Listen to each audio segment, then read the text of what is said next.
Previous video में देख लिया था कि एनपीओ क्या होता है, उसका मीनिंग भी देख लिया था और उसमें कौन से फाइनेंशियल स्टेटमेंट्स या फाइनल अकाउंट्स प्रिपेयर होते हैं वो भी अपन ने देख लिया था। इस वीडियो में अपन मेन बात करने वाले हैं नॉट फॉर प्रॉफिट ऑर्गेनाइजेशन की कैरेक्टरिस्टिक्स क्या होती हैं। तो मैं यूज़ कर रहा हूँ अभी टी.एस. ग्रेवाल की पार्ट 1 बुक का। अगर आपके पास बुक हो तो आप फर्स्ट पेज खोल के देख सकते हो उसमें कैरेक्टरिस्टिक, नहीं तो मैं वैसे स्क्रीनशॉट उसमें डाल दूंगा बुक का। तो फर्स्ट कैरेक्टरिस्टिक्स में आता है entity. Not for profit organisation is a separate legal entity, मतलब कौन चला रहा है, कौन रन कर रहा है इस एनपीओ को। नॉट फॉर प्रॉफिट ऑर्गेनाइजेशन को चला कौन रहा है, मेन इसका हेड कौन है। तो इंटाइटी किसी के अंडर में है या मेन सेपरेट इंटाइटी है। तो नॉट फॉर प्रॉफिट ऑर्गेनाइजेशन जो होते हैं अपने एनपीओ होते हैं, ये एक सेपरेट लीगल इंटाइटी रहती है, एक अलग से लीगली इंटाइटी रहती है, यानी कि legally organisation, legally certified organisation होते हैं जो कि गवर्नमेंट सर्टिफाइड होते हैं लीगली। देन नेक्स्ट आता है पर्पस। क्या पर्पस है, हर चीज का कुछ ना कुछ पर्पस होता है। तो नॉट फॉर प्रॉफिट ऑर्गेनाइजेशन को रन करने का क्या पर्पस है। तो इन ऑर्गेनाइजेशन का जो पर्पस रहता है ना, वो सर्विसेज प्रोवाइड करना रहता है इकोनॉमी को। सर्विस जैसे कि एनजीओ आप जानते होंगे, एनजीओ में हेल्प करते हैं, और गवर्नमेंट स्कूल्स हो गए, गवर्नमेंट हॉस्पिटल्स हो गए, जैसे बच्चों को फ्री एजुकेशन की प्रोवाइड करते हैं गवर्नमेंट स्कूल्स में, नॉट प्राइवेट। तो गवर्नमेंट हॉस्पिटल्स में फ्री ट्रीटमेंट भी प्रोवाइड करते हैं, मतलब जो भी अफोर्ड नहीं कर सकते हैं उनको गवर्नमेंट फ्री सर्विस देती है, फंड देती है कि आप अपने जो भी काम को कर सको। ये नॉट फॉर प्रॉफिट ऑर्गेनाइजेशन के अंडर में आते हैं, ठीक है। अब बात करते हैं ओनरशिप। अब इसको ओन कौन करता है, इसको जो चलाता है उसमें ओनरशिप, जो भी इसका प्रॉफिट होता होगा, सरप्लस जो होता होगा, वो कौन लेके जाएगा, ठीक है। तो बात करते हैं ओनरशिप की। It is set up as charitable society और ट्रस्ट। अब जो सेटअप कर जाता है ना एक ट्रस्ट या सोसाइटी के द्वारा ये स्टेब्लिश करा जाता है, ठीक है। Thus, it is not owned by an individual or group of individual but belongs to the society. इसका जो प्रॉफिट जाता है ना, सरप्लस जाता है ना, वो एक चैरिटेबल सोसाइटी में जाता है। अब बात करते हैं नेक्स्ट की। ये सब बुक में अवेलेबल है तो आप इसमें पढ़ भी सकते हैं। आपको समझ में नहीं आया तो एक बार कमेंट करके डाउट भी पूछ सकते हैं कि ये वाला पॉइंट समझ में नहीं आया। वैसे मैं बता रहा हूँ कि ये पॉइंट अपने को बस दिमाग में याद रखने की ऐसे पॉइंट होते हैं, प्रॉफिट क्या है, ऑब्जेक्टिव क्या है, कौन रन करता है, ऐसे आप एक पॉइंट याद रखना, एक इसको रटने की जरूरत बिल्कुल भी नहीं है, इसको समझो। नेक्स्ट पॉइंट पे थर्ड होता है profit is not the objective. अब जैसे इसके नाम में ही है नॉट फॉर प्रॉफिट, यानी कि हर जो कंपनी होती है वो क्यों इस्टेब्लिश होती है, ताकि उसको मैक्सिमम प्रॉफिट कमाना हो, इनकम होनी चाहिए, ठीक है। लेकिन इनका मेन कैरेक्टरिस्टिक ही यही होता है, नॉट फॉर प्रॉफिट। तो profit is not the objective, क्यों, क्योंकि इनको सर्विसेज प्रोवाइड करनी रहती है, ठीक है। देन नेक्स्ट आता है मैनेजमेंट। अब इतना बड़ा ऑर्गेनाइजेशन क्रिएट तो कर लिया, लेकिन उसका मैनेजमेंट कौन करेगा, ठीक है।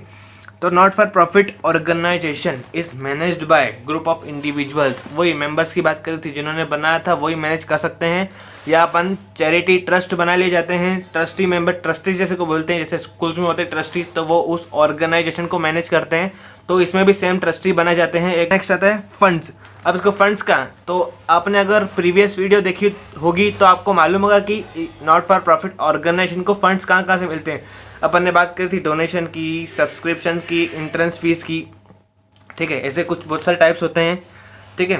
Funds required for its operation are given by its members and donors. जो भी डोनेट्स होते हैं उन वो फंड प्रोवाइड करवाते हैं, या अपन एंट्रेंस फीस मिलती है, मेंबरशिप फी मिलती है, इनको मेंबरशिप फीस देनी पड़ती है, फी, सब्सक्रिप्शन एंड डोनेशंस। वही बात आ गई जो सब्सक्रिप्शन और डोनेशन अपने को बोलते हैं फाइनेंशियल स्टेटमेंट्स। अब जो नेक्स्ट पॉइंट आता है फाइनेंशियल स्टेटमेंट्स। अब फाइनेंशियल स्टेटमेंट क्या मतलब, फाइनेंशियल स्टेटमेंट से क्या मतलब रहेगा अपना, कि फाइनल अकाउंट्स, जो कि आपने 11th में पढ़े। फाइनल अकाउंट्स कौन से, 3 अकाउंट जो पढ़े अपन ने पिछले वीडियो में बात करी थी, यहाँ भी मैं बात कर रहा हूँ। फाइनल अकाउंट्स को अपन फाइनेंशियल स्टेटमेंट बोलेंगे आपसे, ठीक है। हर कंपनी की उसकी जो मेन रिजल्ट रहता है, जैसे अपन पढ़ाई करते हैं क्लास में, उसका रिजल्ट आता है साल के आखिरी में, वैसे भी हर कंपनी का, हर ऑर्गेनाइजेशन का रिजल्ट आता है, उसको बोलते हैं अपन फाइनेंशियल स्टेटमेंट्स, की उस कंपनी ने साल में कितना प्रॉफिट कमाया, कितना गेन कमाया, या लॉस होगा तो क्यों हुआ। तो उसका जो पूरे साल का जो रिजल्ट रहता है ना, रिजल्ट रहता है कि कंपनी ने शुरू से लेकर जो उसके ऑपरेशंस करे, जो ऑर्गेनाइजेशन का कंपनी का रिजल्ट होता है, ठीक है, उसका अपन तो बोलते हैं फाइनल अकाउंट्स, जो कि आप 11th तक बोलते थे। अब से बोलेंगे अपन इसको फाइनेंशियल स्टेटमेंट्स, जो कि अपन 3 होते हैं नॉट फॉर प्रॉफिट ऑर्गेनाइजेशन में। देख लो कौन से। It prepares its financial statements every year. हर साल ये प्रिपेयर करता है अपने फाइनेंशियल स्टेटमेंट को, जैसे अपन फाइनल अकाउंट्स भी हर साल प्रिपेयर करते हैं, जो कि डेट होती है 31 मार्च ईयर एंडिंग की, फाइनेंशियल ईयर जिसको बोलते हैं अपन, ठीक है। इंक्लूड्स, अब क्या क्या इंक्लूड्स होता है फाइनल अकाउंट्स में, receipts and payments accounts, income and expenditure account, और आता है फाइनल में बैलेंस शीट। यानी कि ये 3 का अपन यूज़ करते हैं। ये 3 फाइनल अकाउंट्स होते हैं, जैसे 11th में अलग होते थे, अब एनपीओ में ये अकाउंट्स अलग हैं। कौन से, receipts and payments accounts, income and expenditure account, और थर्ड होता है बैलेंस शीट, जिसमें दो टाइप की बैलेंस शीट होती है, एक क्लोजिंग होती है और एक ओपनिंग होती है। दोनों बनाना कंपलसरी होता है क्वेश्चन में, अगर फुल फ्लैश क्वेश्चन हो तो अब अपन ने इसकी थ्योरी तो पढ़ ली, फर्स्ट चैप्टर का अपन ने थ्योरेटिकल पार्ट काफ़ी कुछ कवर कर लिया है।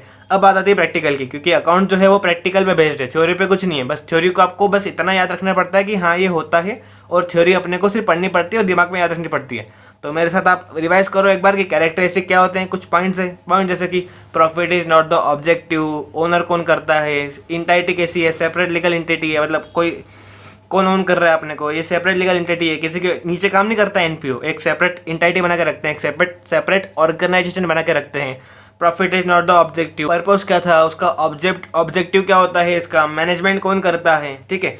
फाइनेंशियल स्टेटमेंट तो बात कर ली अपन ने, कौन कौन बनाता है, ऐसे कुछ टाइप्स होते हैं वो आप एक बार देख लो। तो ये अपन कैरेक्टरिस्टिक अपन ने ठीक से कर ली। तो अब मेन बात आएगी, अपन नेक्स्ट वीडियो से करने वाले हैं practicals, receipt and payments account का देखेंगे क्या होता है, क्यों बनाया जाता है। फिर अपन आएंगे इनकम एंड एक्सपेंडिचर अकाउंट में, फिर अपन करेंगे फुल फ्लैश क्वेश्चन अपना एनपीओ का, जो कि आपको 6 नंबर एग्जाम में दिलवाएगा फाइनल बोर्ड से।